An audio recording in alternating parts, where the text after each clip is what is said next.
Welcome back to the JV Speaks podcast. I have a super exciting guest today, a great friend of ours with JV Studios, and also just an all-around good guy, Guy Bauer with Umault. Thank you so much for being on the show. Thanks for having me, Vince. Good to see you again. Yeah, of course. Yeah, just for those listening, when we met Guy Bauer, it was a few years ago through a mutual friend.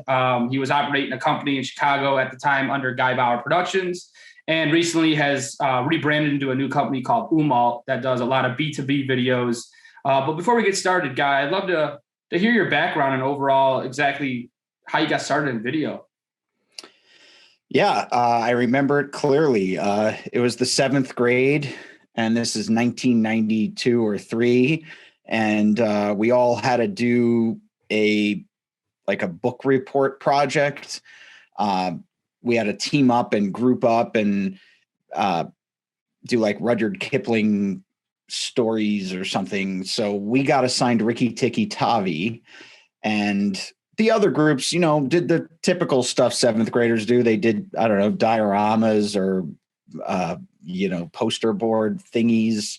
And my dad had this VHS camcorder that I was dying to play with. And so I asked my group, hey, would you want to make a video? And it was, I never even touched this thing or pressed record. So we went in my backyard and we had like a snake and I forget, like stuffed animals, and had them battle each other. And, there was no editing software. So we had to record everything into the camera, do all the editing live. But then my dad's camcorder had this feature where you could like overdub music onto the video. So we overdubbed some James Bond soundtrack on Her Majesty's Royal Service. So our piece had a soundtrack. So I'll never forget the feeling of having the VHS tape in my backpack going to school and just knowing that people's heads were going to explode. And so my teacher said, Guy and his group have a video, so that he played it, and it had music, and it had everybody's head exploded, literally. And from that day, I've been chasing that high ever since. Just that feeling of, there's a couple feelings I love. The one feeling is having that piece like boiled down. Filmmaking it's 90% lifting stuff. It's like lifting things and putting them in places and then hurting your back. That's 90% of filmmaking. But anyway, there's all this stuff that we have to do, right? But then when you think about it, everything gets synthesized and boiled down. All the weeks of preparation and the lifting stuff and craft service and people showing up late or getting parking tickets and getting towed, everything gets boiled down into, nowadays it's a file, but that feeling of getting boiled down into a VHS cassette, I'm still addicted to, is the boil down and then that final delivery, knowing that when people press play, they're going to be delighted. And so those two things, I'm obsessed with the process and I'm obsessed with the reaction. And still to this day, those two things are the things that drive me. I haven't stopped since the 7th grade. I sit with that exactly, because I remember when I was a freshman in high school, that's when I started getting into video, and we had a history project, and I put music. I used Windows Movie Maker, and I put it towards music to a slideshow, and people were blown away. Yeah, I was like the video guy, and then that evolved and competed, and so I totally can sit with that story. I love it. So when we originally met you, John and I, we connected through a mutual friend. At the time, you were working under Guy Bauer Productions. You've recently rebranded a company into Umault. Can you kind of just walk through a little bit of background of how you got to Umault? Sure. And so ever since the 7th grade, video was always my hobby. I worked in radio, film, and TV through the 2000s. But then in 2009, I was actually a producer of a morning radio show, and we got laid off in the recession. And so January 2010 comes, and I pick up, I sent out probably hundreds of resumes. I didn't go on one interview. It was the recession. It was terrible. Right. January of 2010, I'm in Barnes and Noble, and there's a Money magazine with the cover, How to Make Money in 2010. And I was like, yep, I'll take it. They had an article that said, hey, if you have a talent, there's these freelance websites you can go on and earn a few dollars in between unemployment checks. And so I started freelancing. My first gig was a $50 puppy video. This guy had a bunch of puppy footage and I put it to music, edited it up, $50. He gave me a nice review on the platform and 5 stars or whatever. And from that, I got a $70 job and an $80 job. So my intention was never to start a company, nor did I have any experience in marketing or running a company or anything. I was just a video dude trying to make some bucks in between unemployment checks. But it kept going and going and going and going. And I hired my first team member in 2012. And we grew up to, in 2018, we had 32 people full-time. And throughout the years, I learned by making every single mistake in the book in terms of managing people. I was god awful. In terms of running the business financially, god awful. I would sell a $300 job and then buy a $300 camera to do the job and wondering why I wasn't making any money. I mean, but I didn't have accounting. I had the back of an envelope was my accounting. Right. I mean, I learned through doing and just on this like unintentional journey. But cut to like 2018 and we had an amazing team of artists, like top notch. But what I found was like what I was really in love with wasn't necessarily the production, was actually what I was in love with was the ideas and giving birth to that like original thought and then seeing it through. And so I just had this kind of epiphany of, that the way forward was to focus on the creative. And not only that, I noticed through making these videos that this idea of corporate video, to me, corporate video is just another way of saying crap video. It's just crap video that we say is corporate. So it makes it as an excuse of why it's so bad and boring. And the only reason I know this is because I've made every single one of these bad corporate videos, every single one. So in 2018, I finally through the confluence of all these factors, I was like, no, can't do it anymore. And so we launched Umault. It's a B2B video marketing agency. Its primary focus is the creative, is the strategy, right? Is thinking differently about things. And really our point of view is, I wrote a book, Death to the Corporate Video. And that's my mission in life now, is to convert all these companies that are wasting so much money making corporate video into, it's not corporate video. It's commercials, it's spots. That's what they are. It's advertising and kind of I feel some days it's an uphill battle, but that's my mission, man. I want to make stuff that's good. Right. No, I respect you for that. I feel like running a big business, having a bunch of employees, you lose time for yourself. You kind of are so busy, managing people that you kind of forget what the end goal was. So I feel like Umault kind of gave you a chance to kind of step back and rewrite what you want to do. And I know on your website, like you guys, your motto is the idea is everything. And I'd love to almost go deeper into that. Like, can you kind of really shed some layers of really getting that point across that the idea is everything in video production? Yeah, well, so a lot of brands make a big mistake. And that mistake is they go, we need a video. Let's call a video production company. And that's a mistake. Because let's just take it, if you were building a custom house. Honey, let's build a custom house. Okay, let's call a carpenter. You wouldn't do that. You would call an architect first. And the architect would dream up. The architect would ask you questions like, all right, so what's the flow? Who inspires you? Do you have any artists that inspire you? And let me see pictures of the topography of where your custom house is going. I want it to fit into the natural environment. The architect is going to ask all those questions. They're not going to be in terms of, well, is it going to be 2¼ inch fasteners? I mean, I don't know anything about this stuff, but they're not getting into the technical. Whereas if you call a video production company, they're going to ask questions like, how many cameras? Is HD or 4K? That's the equivalent of you saying, honey, let's build a custom house, call a carpenter, and the carpenter is asking, do you want me to use oak or hickory for the 2x4s on the truss beams? And like, wait, we don't even.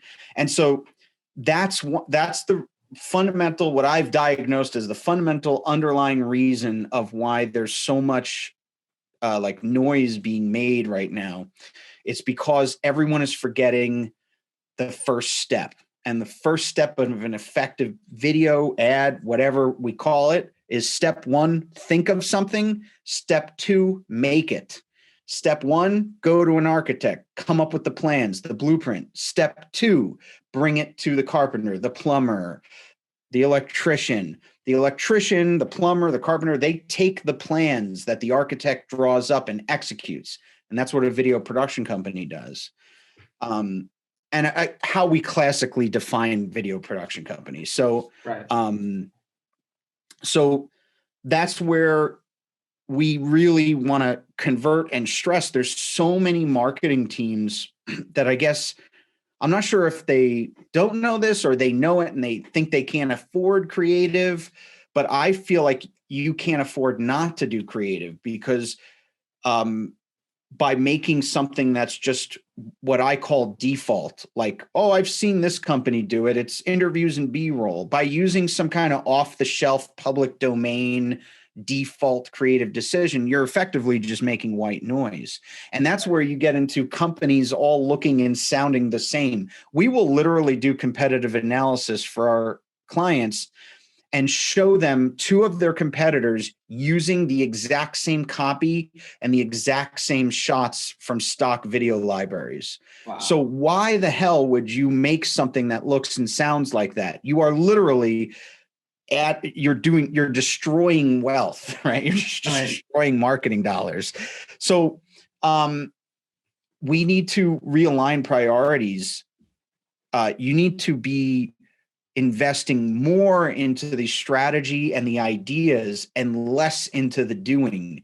I'd rather record a great idea poorly than record a poor idea greatly. Yeah. I don't know what the word is, but like, you know what I'm saying? I'd rather have low fidelity recording of an amazing, beautiful concept than high fidelity recording of crap.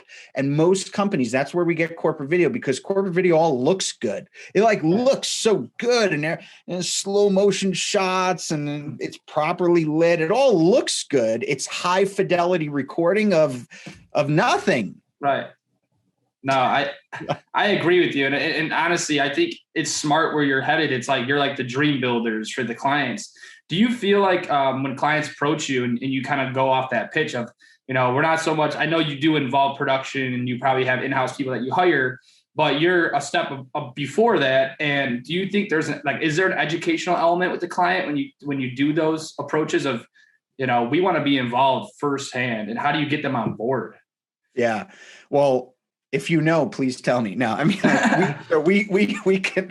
we officially launched Umault July 2019. So it's coming up on 2 years, and it's been an uphill battle. It's really hard because I think, it's something that I think is a thought that's really entrenched in there. And so how do we do it? We do it through, we've got our podcast called Death to the Corporate Video. I wrote my book, Death to the Corporate Video. We try to blog regularly and do a bunch of LinkedIn marketing. And actually tomorrow we're recording, we're filming 4 spots that all have this as the general undertone of, like, it does you no good to do what everyone else is doing. And so I think it's we've just had to be really patient.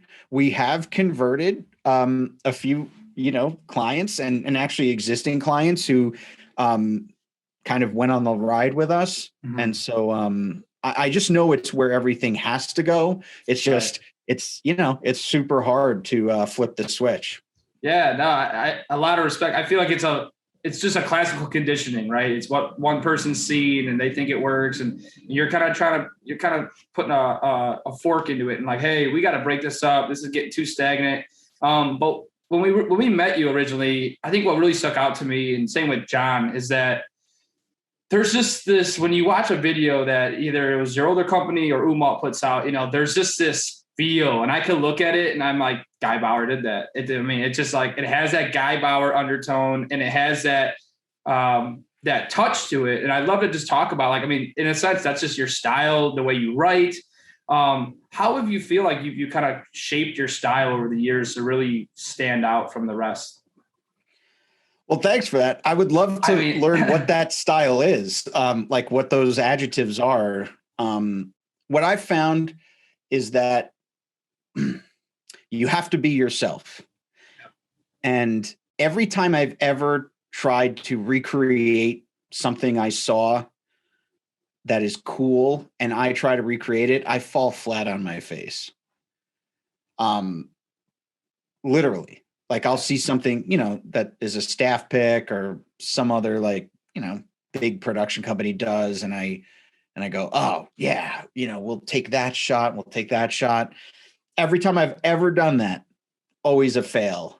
And then every time I'm just free forming or just kind of off the top of my head, and I don't think I'm putting too much effort in, it always goes gangbusters. It's always like a hit. And the older I get, the more I'm like, dude, trust in yourself, believe your thoughts. Right. Because I still have imposter syndrome. I'm coming off of being a hobbyist. I've been doing this for 11 years and I'm still like, oh, you're not there yet. You're not pro, you don't know what you're talking about. And so that lack of confidence then leads you to not believe in yourself. And then you start taking off the shelf. I think a lot of the reason for default creative, as I call it, or when we kind of just borrow what has worked for everyone else, it's a symptom of the lack of confidence in ourselves, right? Because we believe that our ideas aren't worth it or they're not worth anything. And so the more I just trust in myself and believe that I have thoughts that are well-crafted or whatever, those are always the one that do well. In terms of my style, I guess I would define it as just truth. I always try to find just the least affected way of communicating something, even if that's farce. So a lot of my spots will go into just cuckoo world, where nothing is right and it's weird, but it still is truth. I'm a fan of Star Trek and not Star Wars. What I love about Star Trek is that everything is plausible. There is no magic. So it's a futuristic show. They're all in space, but these are real people reacting to crazy scenarios that are made up. But Picard, Kirk, all of them react like a true person would react. It's the same reason why The Office rules.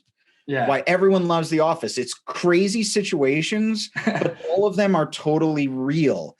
Now, where does The Office go off the rails? I feel it went off the rails after Steve Carell left, and then all the characters started being funny. The reason why The Office was so good is that none of the characters were actually funny. It was just funny how they were reacting to real things. They were just real people, right? Totally real, like so truthful. And so I think that's what I got from the radio. And my old boss, I'll give him a shout out, Jonathan Brandmeier. He always taught me, he's like, stop trying to be funny. Just like, let it be. Right. Be real. Don't write it down. Like, just be real. It's the same thing that Howard Stern learned in Private Parts. He kept trying to WNBC or do like goofy bits. And then that one moment where he just is real and everyone loves it. And I feel like the closer you can get to just exposing your real soul, and it's very scary to do that. That's the thing. Because if you really expose yourself and come up with a true thought that's true to you and everyone hates it, a lot of times you would rather not have that information. So you go with something that's safer where it doesn't expose yourself. But every time, again, I think it's just, you just have to be true. Right. No, I love that. It's all about being kind of authentic and true to yourself. For us, like when even like watching some of your videos, I would watch them and me and John, I'm sure you've done it with other companies. You kind of just diagnose it. How do they do it? Maybe how are they shooting on a tripod? Is it that easy rig? And I look and I'm like, these are like, I think you shoot stuff just simple, right? Like it's like simple, but it's clean, it's effective, and it's like, I don't know, it's maybe just the way you incorporate your actors and how they act. But like, there's some stuff where I'm just like, man, like it's really you could see your authentic voice coming through. And I feel like that's always something I really looked up to you as just a creator and a director. I'm just like, man, every time you put out a video, I just could tell like you just having fun behind it, and I know you just did some recent spots. Was that in Texas? Yeah. How was that all? I mean, going from work, it seems like you were probably in on the front end for that project, and then being a part of the production. Are you still involved in directing and actually being on set? Yeah. And thanks again. I mean, honestly, I don't take your compliments lightly. Thank you. Yeah, of course. Because especially nowadays, it feels like we're just all talking to a black box because we don't get to see anybody, Right. So you're hitting upload on these things, and I'm like, does anyone care? Like, is this thing on? So that really does mean a lot, for real. Thank you. Yeah, of course. And I could say the same thing, and that's why I think like we kind of hit it off, because I look at your work and I see the same thing. I see sparks. I see like real, like I see real creative energy and authentic original thought. That's what I see. That's all the big stuff. All the stuff that always blows up is it just has that like original feeling. Right. But yeah, no, you nailed it. I love, one of my friends said, blue jeans and a t-shirt will never go out of style. And it's kind of like, fundamentals will never go out of style. If you look at all the Super Bowl champion football teams, or not all of them, but most of them, play very boring fundamental football. Extremely. Yeah, right. They have a strong running game. They do screen passes, defense. It's all fundamentals. So that's what I feel like I really love, is just the fundamentals, but like done so well, like just, like really nail it. Right. But yeah, no. So that spot, we did a bunch of spots for Nuance, who just got acquired by Microsoft. Nice. And we saw it. Umault saw that from creative strategy, the creative, the script writing, and the production, and I directed that. And we used a native crew to Austin. I was the only person from our team there. Everyone else was from Austin, and I loved it. Actually, I loved working with that group of filmmakers, our DP, Zach Morrison, producer, Jeff Kardash. We had they were just so cool. I want to shoot more in Austin. Actually, I thought and the locations you can get in Austin are just so much. They're so much different than what you can get in Chicago or anywhere else. I love that town, man. Yeah, I feel like, I know when we had this previous combo, like when you were transitioning to Umault, you were like, I sold all my gear, I own nothing now. And I mean, how does that feel? Because for me, it's like, we don't have a bunch of gear. I wouldn't say we're just like sitting at, but we definitely have enough to do the shoots we're doing, and we've invested money. But I know we've had that conversation where you're like, I'm clipping my wings, I don't want to own one camera. And I'm sure it feels great flying in, you have a crew that's ready, and you're just like, all right, cool. You got your director's monitor and let's make magic. How does that feel? Kind of getting rid of everything, refocusing.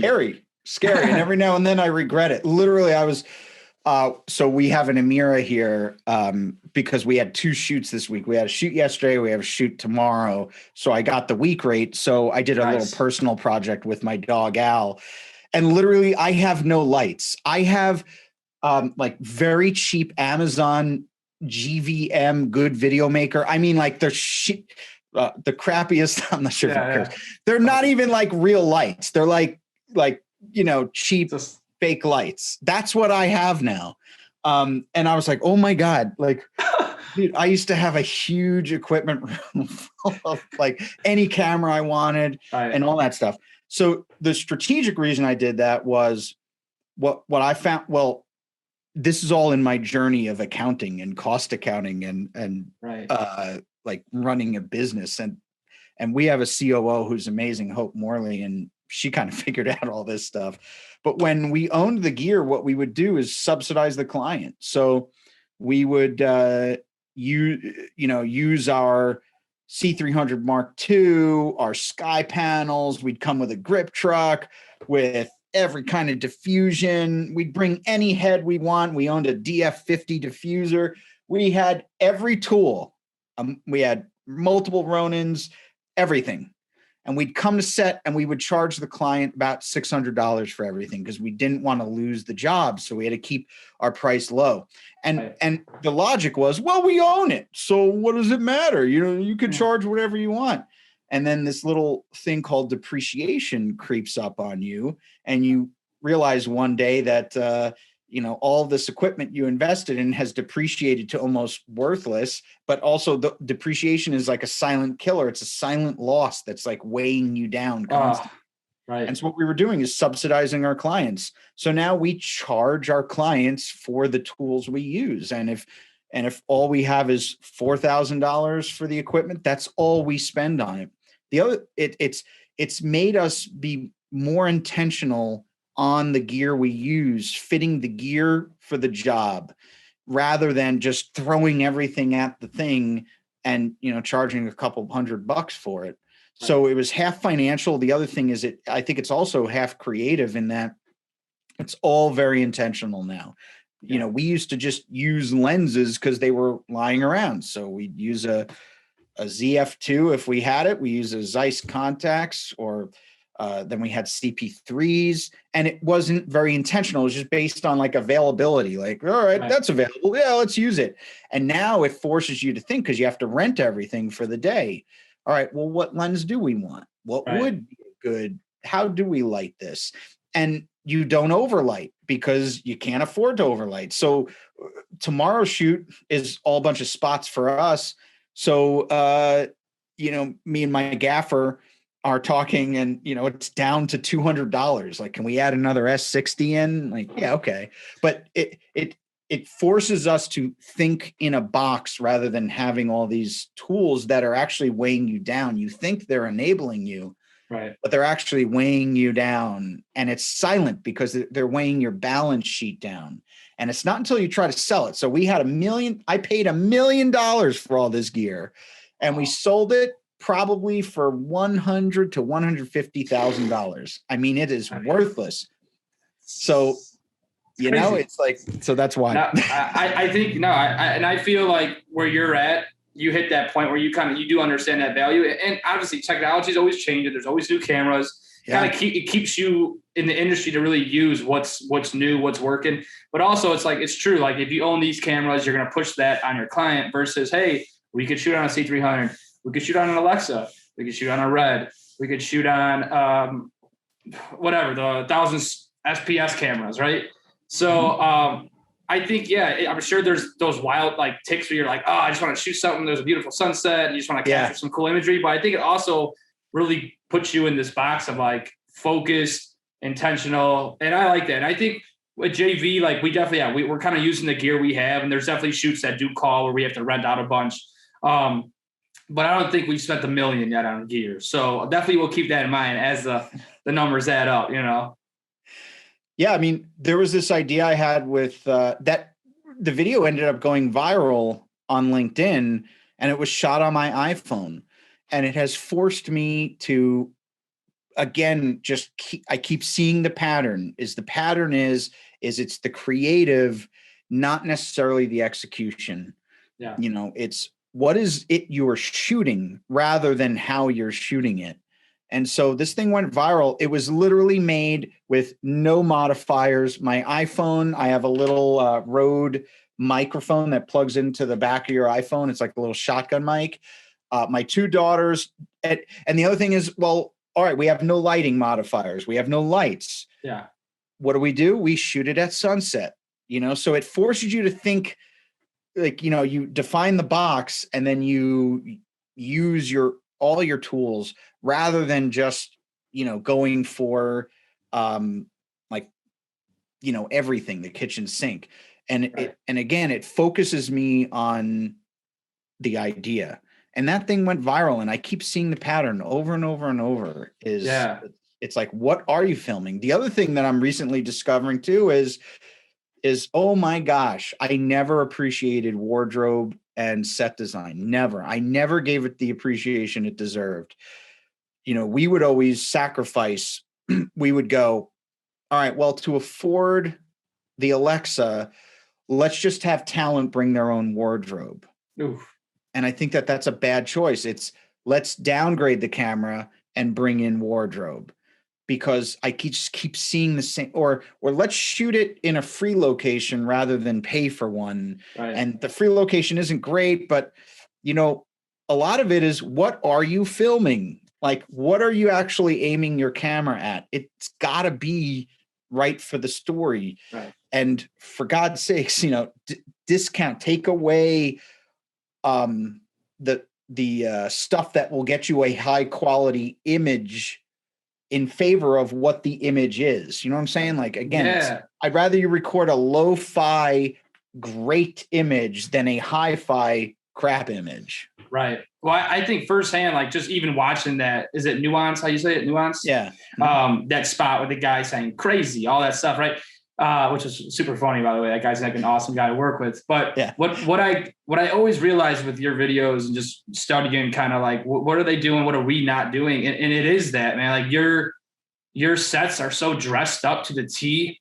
It just looks commercial. It feels commercial, like something you'd see on TV, and you're like, and that's something that, like, even when I see other companies too, and it's always kicking yourself. And again, it's having clients that are open to it and the right projects that call for it. But we're actually in pre-production of a bigger project where we are bringing in a food stylist and a prop stylist. And I'm super excited because I think it's the same thing, like stripping it back on production and really, like, it's beyond just a technical. It's exactly like looking in your room right now. You take that wall unit out, you take that chair, you take the stuff on the walls, you got a blank room. Yeah. It's like, there's so much more pieces of the puzzle. And I feel like since we last connected, you have gone down such a different path of like strategy and bringing in just the right elements now. And almost like production is just like wardrobe, it's like, you're going to treat it the same, and you're getting these super crisp looking images and frames that are just like, they're just super polished. And I think that's the goal. I think that's awesome. It's video is the story medium. It's like me and you in an alt universe would be painters. We have thoughts we need to express. We have images and stories we want to tell. And in an alt universe, we'd be painters or sculptors or whatever. And we just chose video as the medium. Right. And so, like, it's a lot of people keep putting the tech first. Like, I want to, and now everyone's using the Octabanks, and they put the shape of the light and all this stuff, and it is important, but it's not everything. So I have this thing called the pancake principle. I don't know if I've ever told you about it. All right, so many people think, like, how do you get, like, here's 0 points, here's 100 points. So to me, the people doing 100-point work, Christopher Nolan, or in the commercial world, I'm trying to think, like, anyone at Pretty Bird, Mark Malloy. Anyway, so there's 100-point work.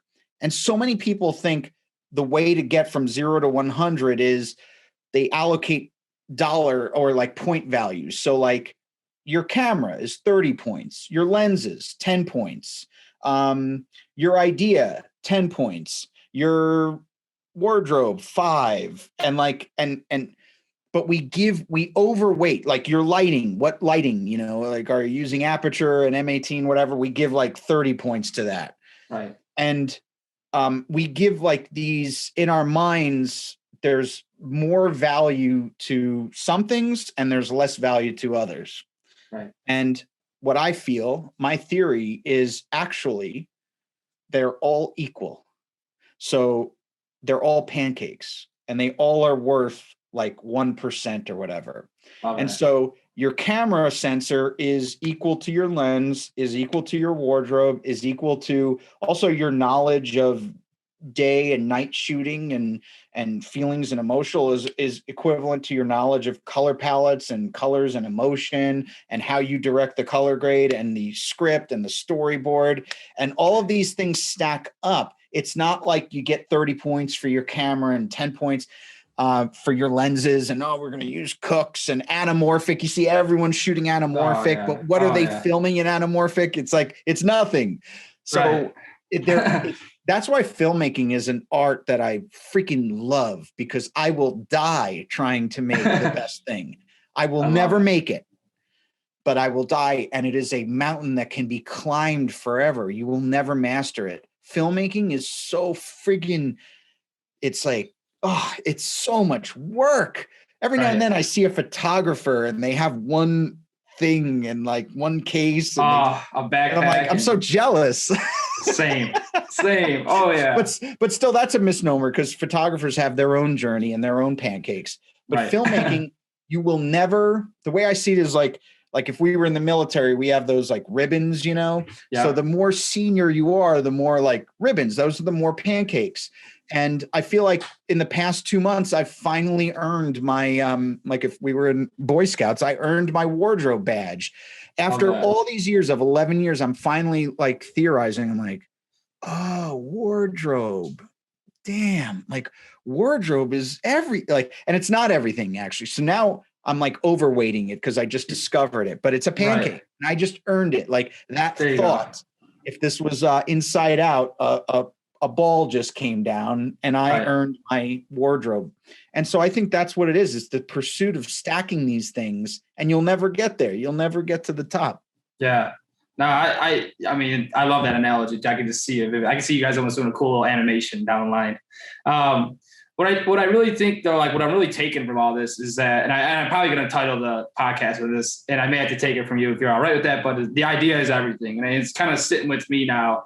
And I feel like there's some shoots we have where you're really just the kind of the brute, like, hey, just film it. There's really not openness. Then there's, there are those gigs that come to us where there is that ability to like, can we influence this pre-production? Can we shed our light on ideas? So when clients come to you, I saw you on your website, you guys have kind of oversimplified what we do, right? It's like 1, 2, 3.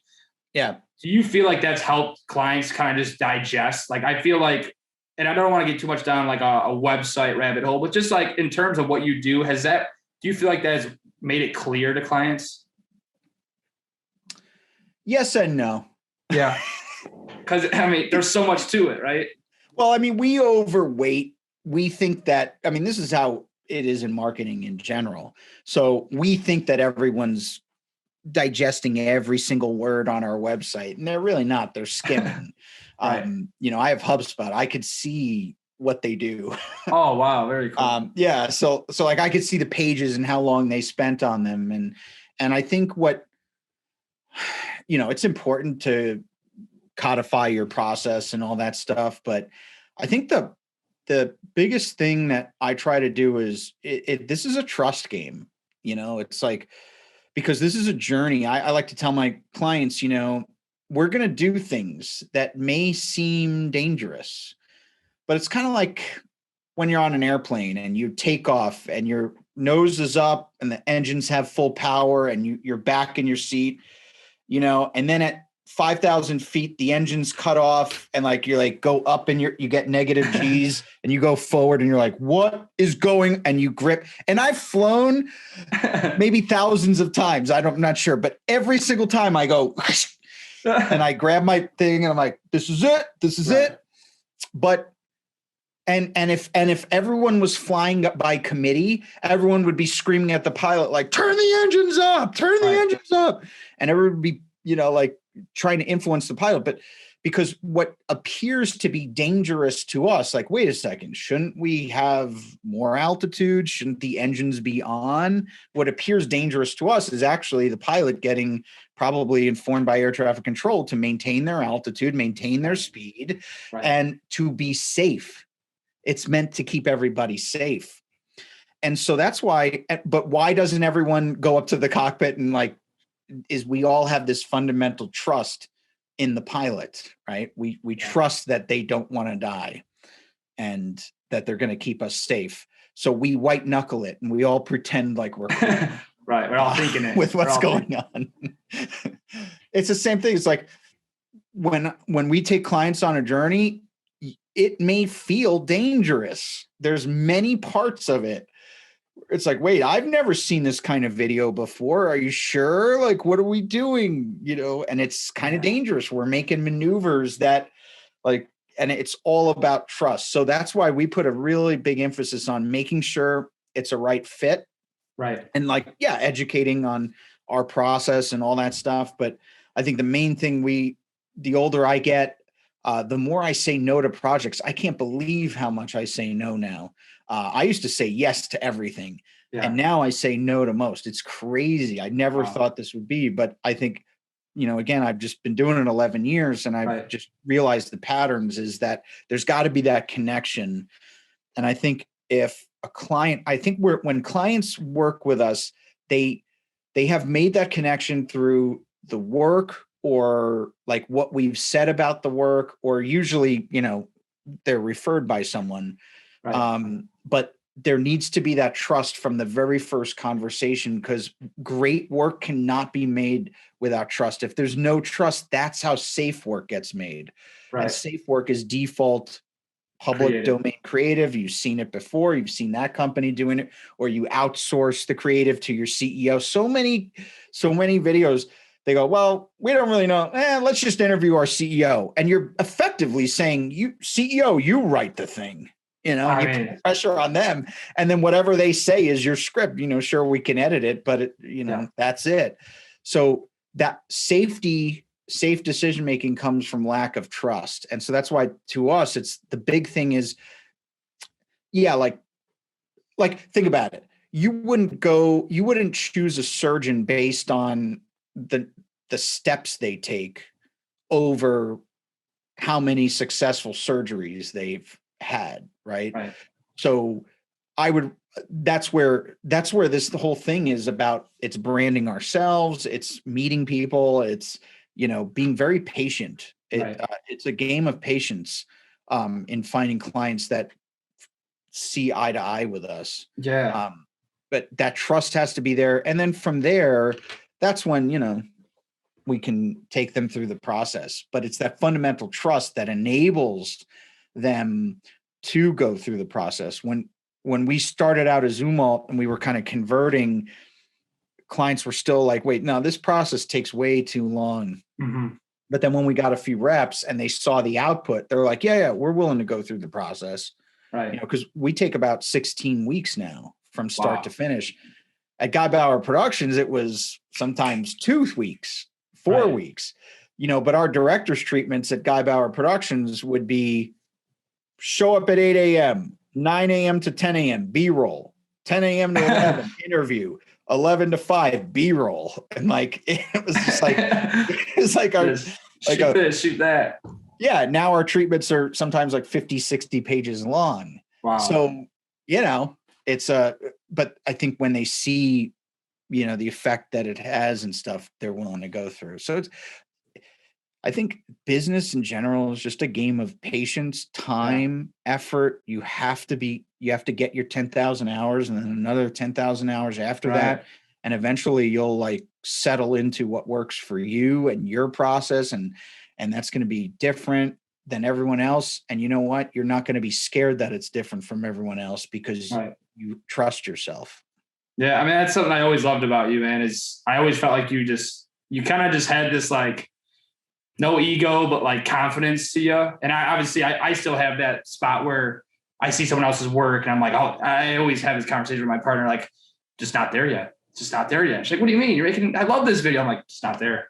And I love how your attitude's always like, you're just say positive, patience. And I feel like it's got you to where you are, you're kind of selecting your work. I think that's like a dream as a creative is growing is, I think it's exciting in the beginning. And even with JV, like I remember a few years ago, it was always yes too. Cause like you see money coming in, you're like, yes. And there's some times where we still, there's some like one-offs we do, but as we kind of start growing and our time, our priorities start changing, you do appreciate kind of more of a quality over quantity type production. And I feel like you're in that the heart of it. You're really taking your time on one good video versus 5 kind of knockoff.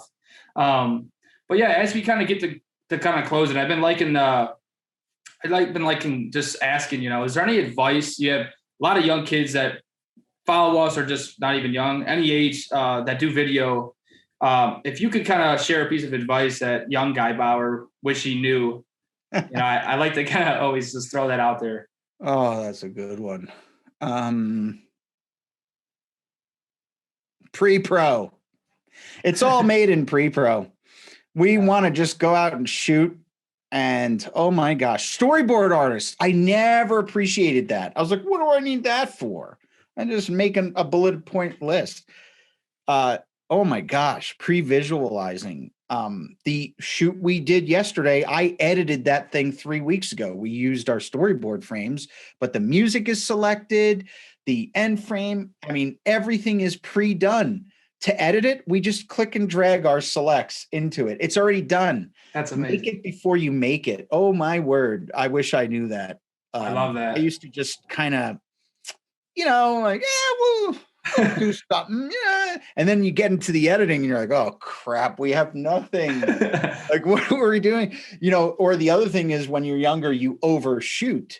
So, we're doing this video for a dentist. All right, well, let's get every angle of the exterior of the building. Let's get all their signage. Let's get all their exam rooms. Let's get everything. And so what you do is you come back with like 1,000 shots, and there are 1,000 shots all done mediocrely. No, sorry. Right. Rather than, how about you just do 20 shots done like exquisitely? But the only way you can do that is to pre-plan.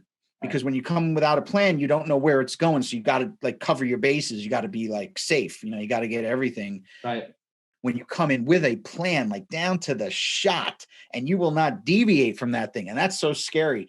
I mean, to not get coverage is very scary, but there's a time penalty. In the more coverage you get, you got to make a sacrifice somewhere. It's got to either be a lower quality shot, or some shot is not going to be done, or whatever. So have that pre-visualization. Then when you come to set, you say, I got these 20 shots we need to get.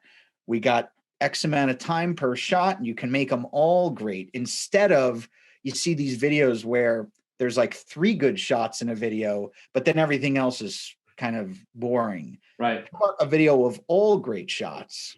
And so to me, pre-planning, the more pre-pro you do, oh my gosh, every life becomes so much easier, less chaotic. Well, I'm sure you enjoy the edit too. You truly are just seeing it. Like you're probably like, oh my God, like this 30-second spot it's just done already, but because we put months into pre-visualizing that. I love it. And then you can actually, you can do a proper post, because what proper post is, instead of like struggling to find the story's there. And now you can find things that were unintentional goodness, and you can start improvising instead of starting off from a layer of panic just to build a story. In post, you got it already. Now we're playing with house money. Let's just have fun now and F around and come up with experiments and other ways we can look at this. And so, yeah, it makes post actually fun instead of like a chore. Right. Well, I'm looking forward to seeing the spots that you guys are filming tomorrow, right? Yeah, I'll set up.